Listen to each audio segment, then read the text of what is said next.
Este podcast é uma produção Reverber.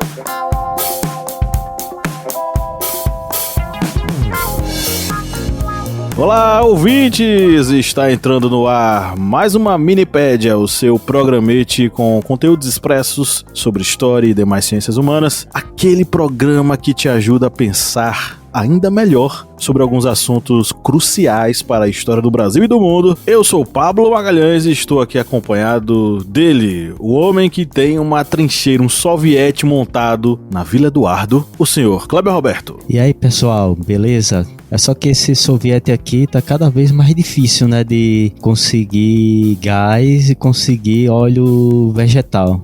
E até café, Tá difícil abastecer, né, o soviético? Tá difícil abastecer. Cara. Vai ter que ser na base da energia solar, quando a placa solar for barata.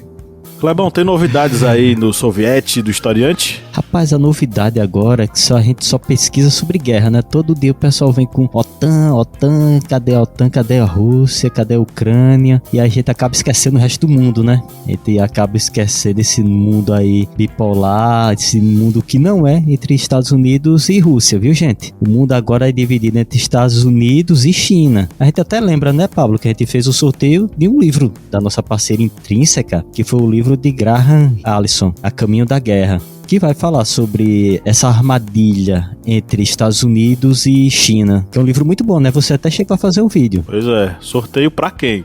Explique primeiro pra quem é esse sorteio, para os ouvintes não ficarem loucos agora. Esse sorteio não é pra qualquer pessoa, não. Esse sorteio é exclusivo para os apoiadores do Historiante. Que aí você vai ali, ó, no apoia.se/historiante e a partir de R$4 você vai ter uma série de vantagens. E entre essas vantagens está o sorteio mensal de livros. Pois é. O link tá na descrição do episódio, depois você dá uma clicadinha lá e dá uma moralzinha pra gente. E lá das terras do Maranhão, as terras do reggae, está a dona, quer dizer, a mãe da Carmen Sandiego, a senhora Joyce Oliveira. Pois é, estou falando da terra onde choveu sábado e o vento arrancou o telhado do terminal de integração. Meu Deus. Parecia uma folhinha de papel. E o vento levou, né? Literalmente, o vento levou.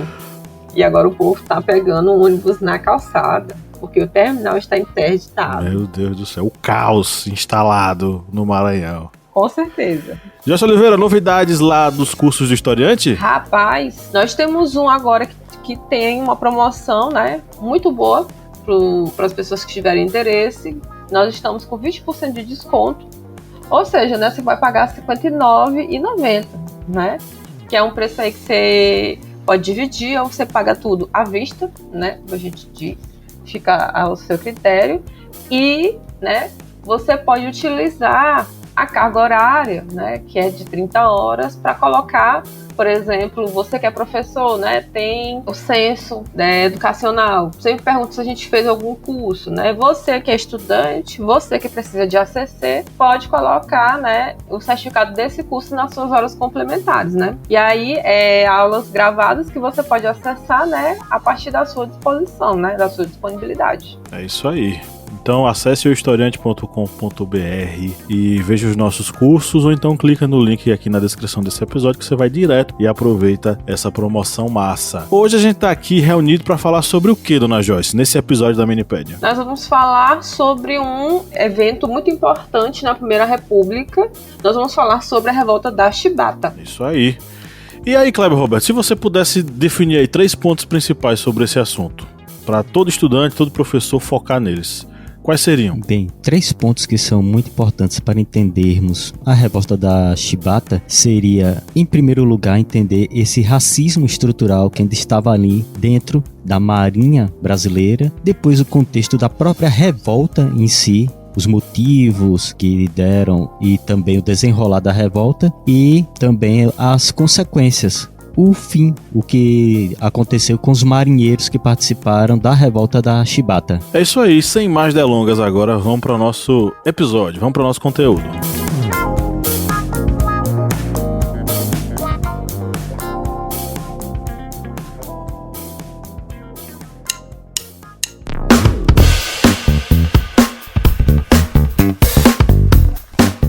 Camarada Kleber Roberto, qual é o seu aplicativo preferido para ouvir podcast? O meu aplicativo é o Orelo, porque ele é leve, fácil de utilizar e você pode encontrar todos os podcasts da família Historiante lá no Orelo. E a cada play que você dá lá nos podcasts, o Orelo vai estar fazendo uma contribuição simbólica para o historiante. Então, baixe o aplicativo e faça aquela maratona nos nossos podcasts.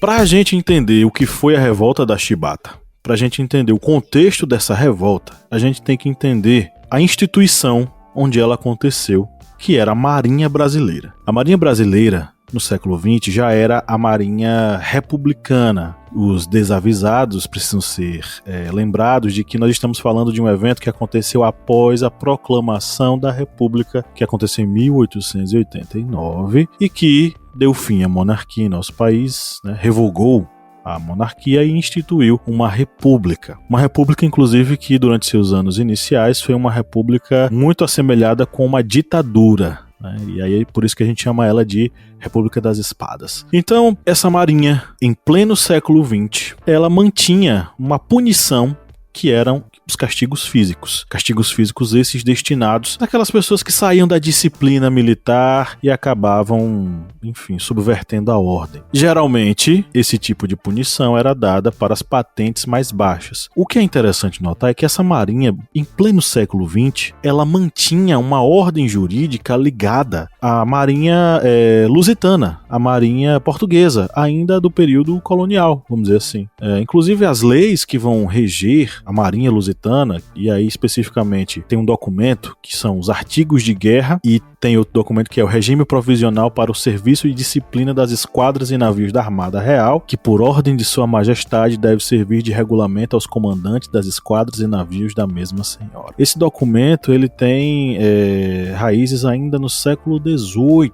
A sua criação está condicionada ao século XVIII. E de certo modo esse regimento ele vai ser passado para a Marinha Imperial, quando o Império vai ser instituído no Brasil, e vai continuar sendo praticado em pleno século XX pela Marinha Republicana, em pleno período republicano. Então veja, existe uma raiz muito anterior, legal, que a Marinha mantinha no século XX, e dentro dela estavam previstos os castigos físicos destinados às hierarquias mais baixas. Só que aí a gente tem um problema. As hierarquias mais baixas, elas eram relegadas a negros e mestiços. E aí é interessante a gente observar o quê? Os marcos que tem dentro da história do Brasil, né, colônia, império, república, isso não significa que mudaram as estruturas, as estruturas em suas diversidades, né, política, econômica e social. Então, a Primeira República, ela é o período do chamado nacionalismo racista, aonde essa sociedade agora que se pretende, enquanto republicana, né, principalmente nas elites, eles continuam atrelados à Europa, né, a valores europeus e inclusive, né, a valores que são valores eugênicos, que hoje nós chamamos de racismo científico, que é do que se constituía. Então, desse modo, né, a maioria desses marinheiros de baixa patente,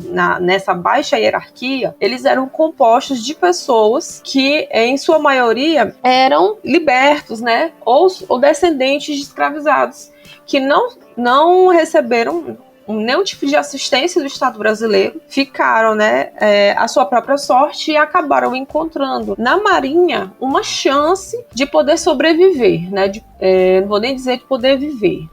E aí, quando a gente observa essa questão dos castigos corporais dentro das Forças Armadas nesse contexto, você também tem aquela questão que, mais uma vez, retorna ao começo da minha fala, né? O não rompimento com as estruturas. Por quê?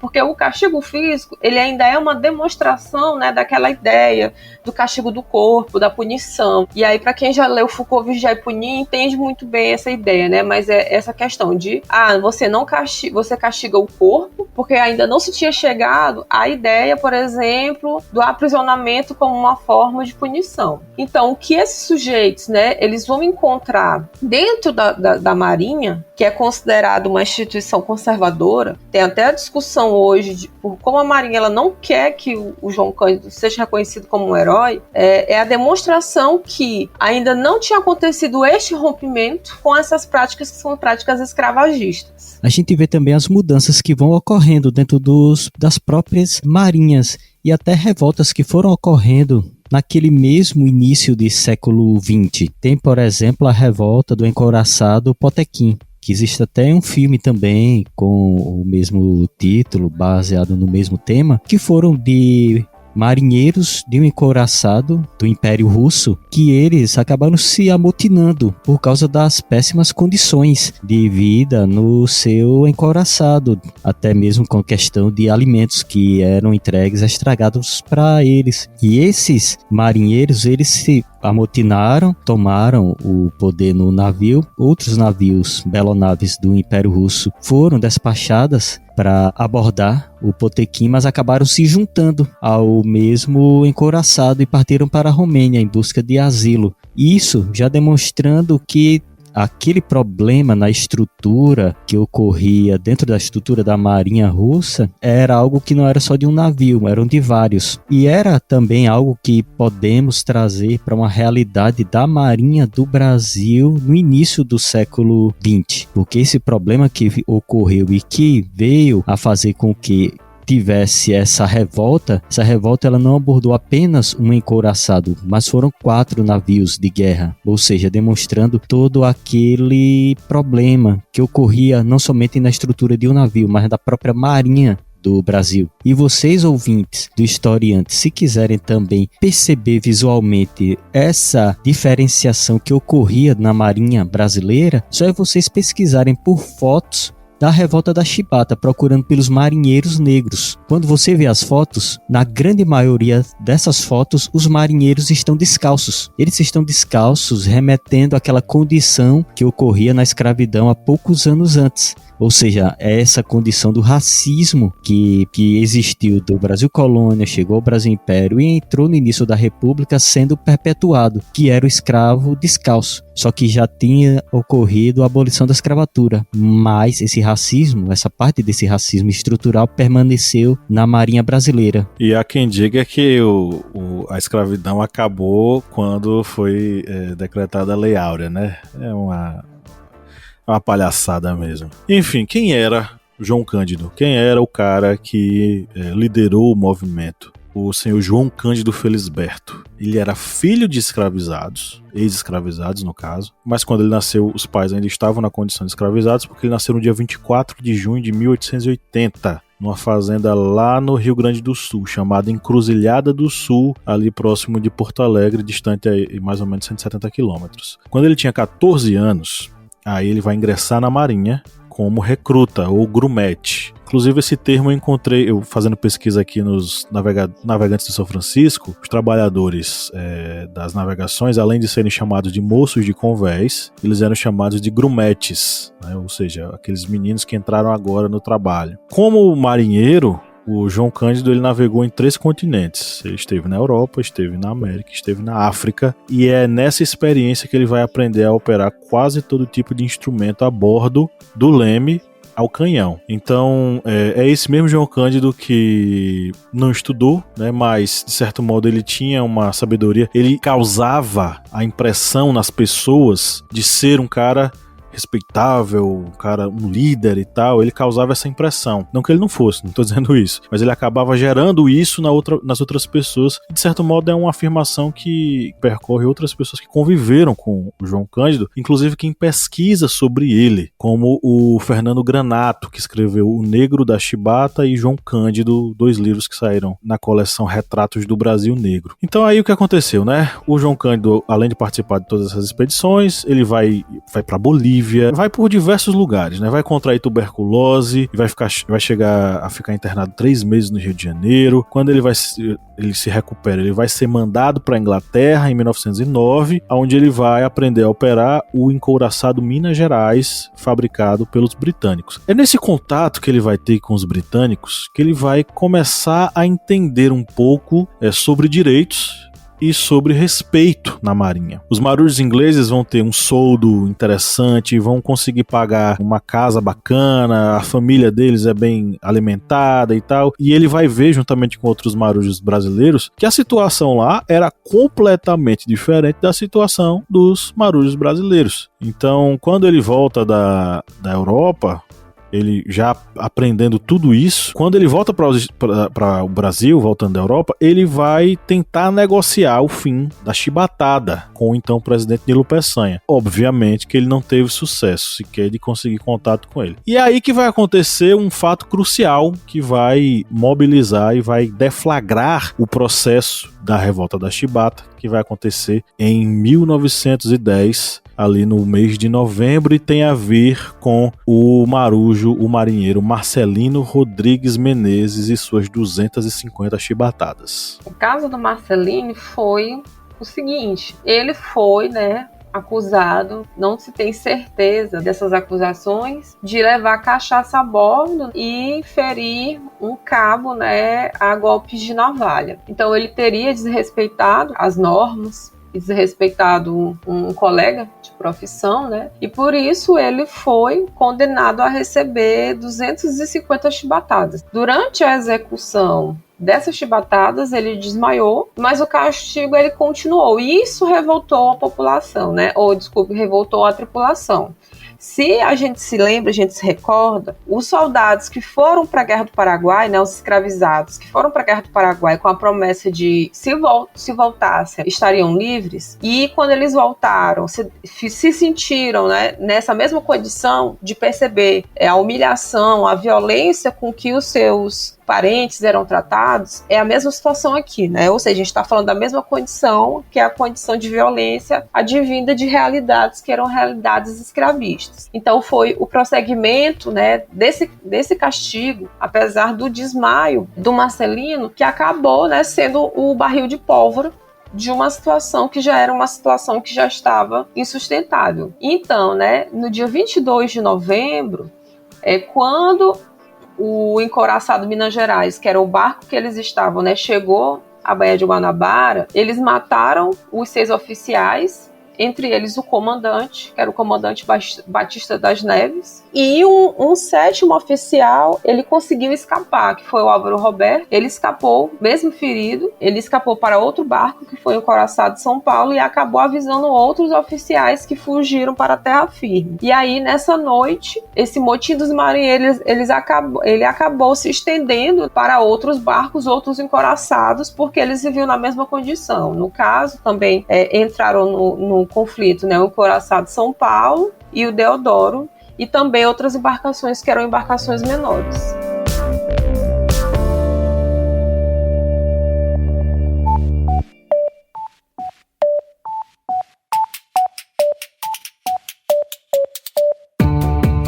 Joyce Oliveira, quem acompanha o Historiante há um bom tempo, já curte o conteúdo, pode nos ajudar a manter o projeto, né? Senhor, pode sim. Quem quiser ajudar, a gente do Historiante a continuar produzindo esse conteúdo maravilhoso, pode ir lá no nosso apoia.se. Aí vai se tornar o nosso apoiador e vai ter acesso a conteúdos exclusivos, a cursos que a gente produz para os nossos apoiadores, a materiais didáticos, vai também ter sorteios de livros, enfim, tem podcast secreto. Ou seja, vai ter um mundo novinho, exclusivo, para quem for, aquela pessoa maravilhosa que resolver apoiar o Historiante. E o endereço qual é? apoia.se/historiante. O link tá na descrição desse episódio.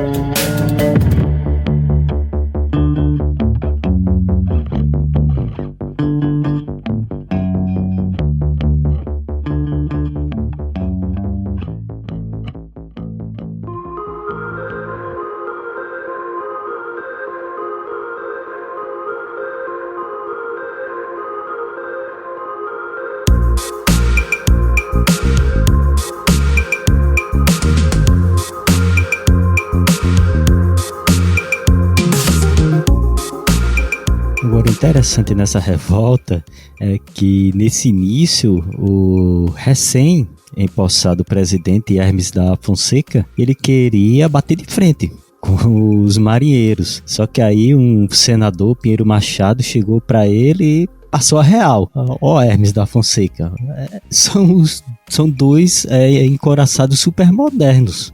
O São Paulo, Minas Gerais. A gente não tem poder de fogo contra esses navios com o restante da Marinha Brasileira, não. Ou seja, ele passou a real para Hermes da Fonseca naquele momento. E os marinheiros amotinados chegaram a fazer disparos contra o Rio de Janeiro, que na época era a capital. Ou seja, tem 4 navios modernos com canhões potentes numa capital do país litorânea, ou seja, começou a haver aquele caos, aquele medo, o pessoal fugir para locais mais distantes do litoral, e tudo isso acabou gerando aqueles reflexos nos jornais da época. Mas aí havia uma divisão, tanto os jornais eram favoráveis ao movimento dos revoltosos, dos amotinados, como também havia jornais governistas que faziam charges, tripudiavam daquela situação, mesmo com navios modernos, com canhões potentes ali, literalmente apontando para a porta deles. Desses jornais que na época faziam essas divulgações, os jornais que eram favoráveis a esse movimento davam a entender que realmente havia aqueles castigos físicos e que havia essa diferenciação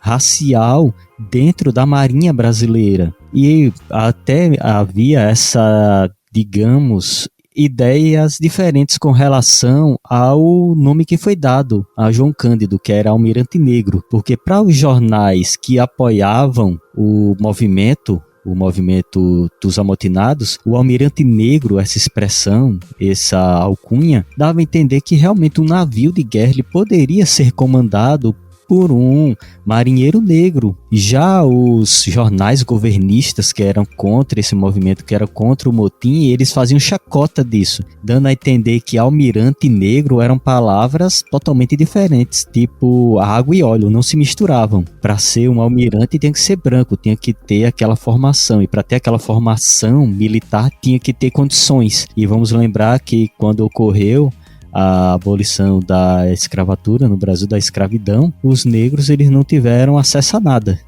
Eles ficaram sem acesso à terra, sem acesso à educação, sem acesso a uma indenização, a nada. Ou seja, não teriam condições de pagar um curso para ser um oficial da Marinha. E só lembrando também, gente, uma coisinha que vocês também podem pesquisar, que os jornais da época faziam charges, principalmente os jornais que eram contra esse movimento. E eles sempre faziam ilustrações com aqueles traços bem, digamos, forçados com relação aos marinheiros negros, dando aquela conotação de que eram pessoas sem estilo, sempre mostrando eles com charutos, com cigarros, a bordo do navio, meio desleixados, ou seja, sempre utilizando essa visão preconceituosa nas charges dos seus jornais. Mas só que esses marinheiros, eles não eram tão, digamos assim, despreparados. A gente vê até pelo próprio manifesto dos marujos. Eu não sei se o professor Pablo tem. Pablo, tu tem aí o manifesto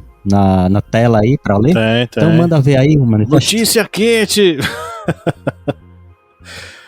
Não, é um manifesto que acredita-se que foi redigido por alguém que tinha uma noção de escrita muito maior, talvez um jornalista que ajudou eles, enfim. E que levanta alguns pontos. Eu vou ler só um trechinho aqui que diz o seguinte, ó. Ilustríssimo e excelentíssimo senhor presidente da República, cumpre-nos comunicar a vossa excelência como chefe da nação brasileira. Nós marinheiros, cidadãos brasileiros e republicanos, não podendo mais suportar a escravidão na marinha brasileira, a falta de proteção que a pátria nos dá e até então não nos chegou, rompemos o negro véu que nos cobria os olhos do patriótico enganado povo, achando-se todos os navios em nosso poder, tendo ao seu bordo prisioneiros todos os oficiais, os quais têm sido os causadores da marinha brasileira não ser grandiosa, porque durante 20 anos de república ainda não foi bastante para tratar-nos como cidadãos fardados em defesa da pátria. E aí ele fala que eles querem reformar o código imoral e vergonhoso que nos rege, a fim de que desapareça a chibata, o bolo e outros castigos semelhantes. Aumentar o soldo pelos últimos planos do ilustre senador José Carvalho, que estava lutando para o aumento do salário deles. Educar os marinheiros que não têm competência para vestir a orgulhosa farda, mandar por vigor a tabela de serviço diário que acompanha. Enfim, e dão 12 horas de prazo para o presidente se pronunciar. É um manifesto muito direto, objetivo. É um registro aqui da luta desses caras contra essa exploração terrível e dessa violência contra seus corpos, né? E como a gente já falou, grande maioria deles negros e mestiços submetidos a um sistema praticamente de escravidão. Kleber falou aí dos jornais, eu vou mencionar dois deles aqui, que são A Plateia e o Ilustração Brasileira. Como o Kleber muito bem falou já, eram jornais que tinham posicionamentos diferentes. Por exemplo, A Plateia, ela vai trazer uma repercussão por um viés positivo. Ela vai colocar lá o João Cândido como um cara que está lutando pelos seus ideais, vai trazer inclusive algumas das principais informações sobre a repercussão dos outros jornais também, né? Ele vai trazer aqui charge na primeira página do Jornal do Brasil, desenho em homenagem ao bravo capitão de mar e guerra Batista das Neves, assassinado pelos marinheiros do Minas Gerais, aí no caso uma versão negativa. E outro aqui da imprensa, o jornal Imprensa. Combate em editorial a iniciativa do Senado sobre a anistia dos marinheiros. Salienta que o verdadeiro poder está a bordo dos navios.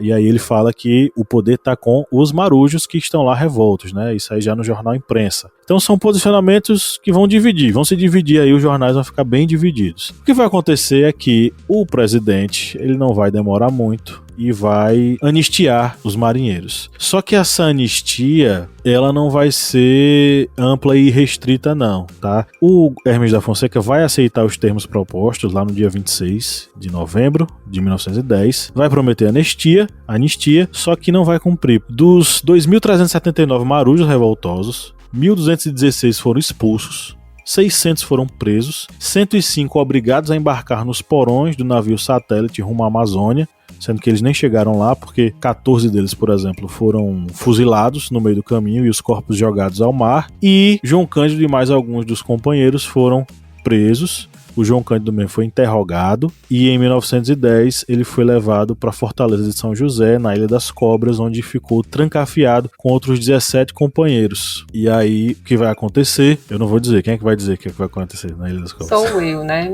Então, o João Cândido, ele conseguiu sobreviver e contar essa história, literalmente. Só que a punição que ele sofreu, por exemplo, ele foi levado preso para a Ilha das Cobras. Ele foi interrogado, né, em 24 de dezembro de 1910. E, para quem não lembra, a Ilha das Cobras fica no Rio de Janeiro. Lá se localizava o batalhão naval. Ele ficou preso em uma solitária com 17 pessoas, onde, na verdade, só cabiam 6.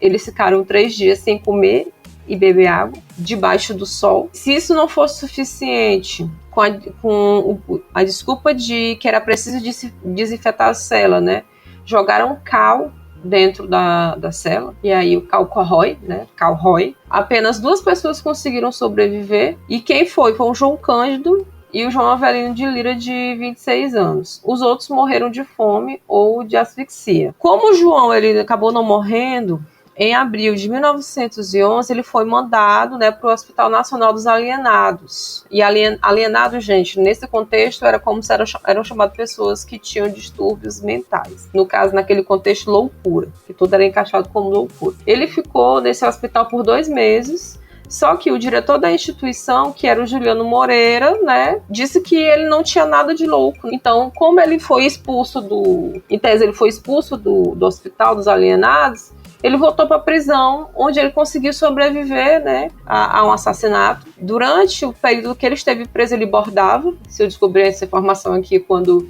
a gente foi estudar para a Minipédia. E aí, no bordado que ele fazia, se contrapõe justamente à violência que ele viveu a sua vida inteira, e principalmente dentro da prisão. E, por fim, no dia 29 de novembro de 1912, ele foi levado a julgamento, foi absolvido, mas foi expulso da Marinha. E João Cândido, após esse movimento que participou da Revolta da Chibata mesmo, não tendo essa ligação mais com a Marinha de Guerra, ele teve uma vida política ainda, com ligação com vários movimentos políticos. E a gente pode citar nesses movimentos políticos que ele participou. Ele chegou em 1933 a participar da Ação Integralista Brasileira.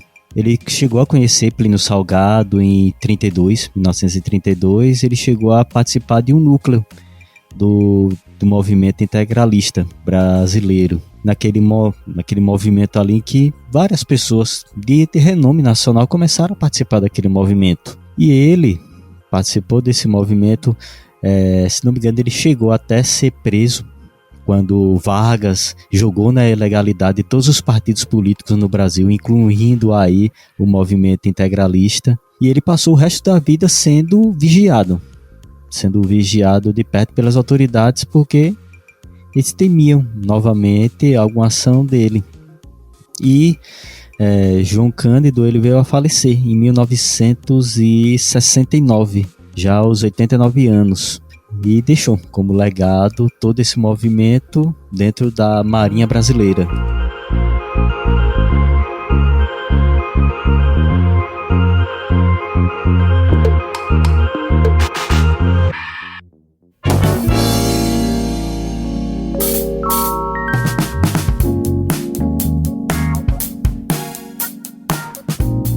É isso aí, uma história de luta, uma história de acertos, uma história de erros também, esse negócio do integralismo.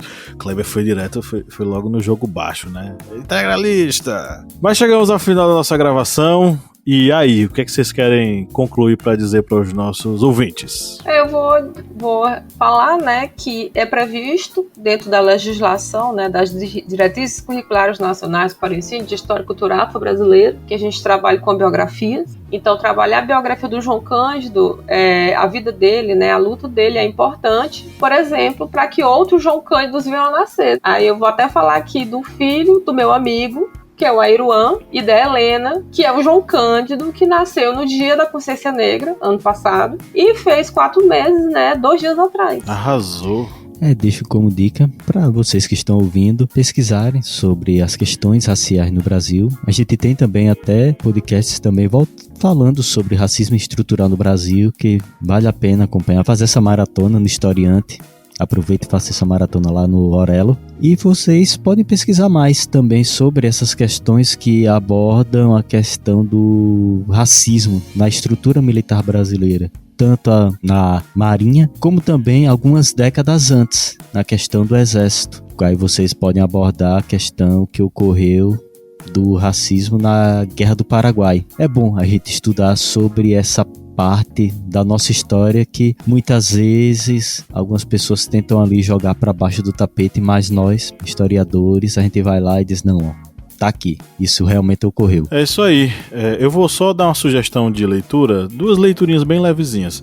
O volume 3 da Mary Del Priore, Histórias da Gente Brasileira, de 1889 a 1950, faz uma abordagem interessante sobre a revolta da Chibata e sobre o que aconteceu com o João Cândido. E o livro Brasil, uma biografia da Mary Del Priore, com a Maria Luísa Sterling, se não me engano, o nome dela. Tem uma parte falando sobre a revolta da Chibata também muito interessante, que vale a pena, é uma leitura bem gostosa de se fazer, não é difícil e você pode compartilhar com os seus amigos, seus colegas, inclusive compartilhe esse episódio com seus amigos que estão estudando a revolta da Chibata. Eu acho que você vai ajudá-los a melhorar a compreensão sobre este evento. Nós ficamos por aqui, um grande abraço e tchau, tchau. Valeu, pessoal, até mais. Tchau, gente.